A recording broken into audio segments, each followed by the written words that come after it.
Karen Grammer was just 18 years old when she was brutally raped and murdered in 1975. Karen, the younger sister of Frazier's Kelsey Grammer, was waiting for her boyfriend to finish work in the car park of a Red Lobster restaurant in Colorado Springs on the night of her murder. She was suddenly snatched out of her car by two men, Freddie Glenn and Michael Corbett, as they fled the restaurant. The criminals had just attempted to rob the Red Lobster and they feared Grammer could identify them. But this fear was no excuse for what they did next. Glenn and Corbett took Grammer back to an apartment and repeatedly raped her over a 4-hour period. They then told the 18-year-old she would be let go and released her from a car in a nearby trailer park. But her dash for freedom was cut short when Glenn, who was reportedly on LSD at the time, brutally wounded her. The terrified teenager managed to make it to a nearby mobile home to find help, but no one was there. She died on a stranger's back porch. 1 week later, her older brother Kelsey, then 20 years old, identified her body at the morgue.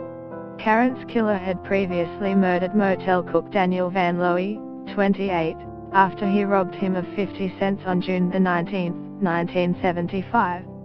7 days later he killed a 19-year-old Army soldier named Winfred Profit over drugs.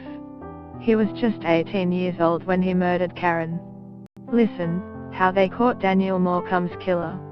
Post continues after audio.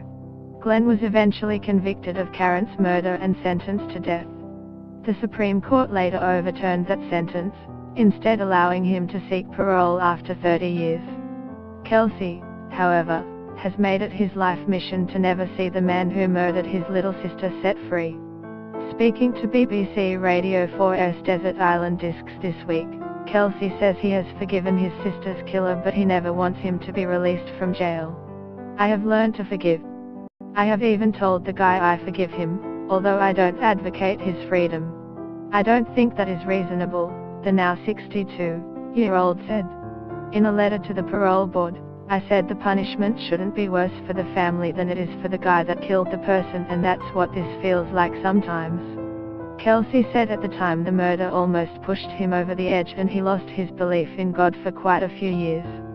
The Cheers star has since restored his faith and embraced the concept of forgiveness, but he'll never forget the sheer brutality his sister suffered at the hands of her killer that night. To read more from Kara Donnelly, follow her on Facebook.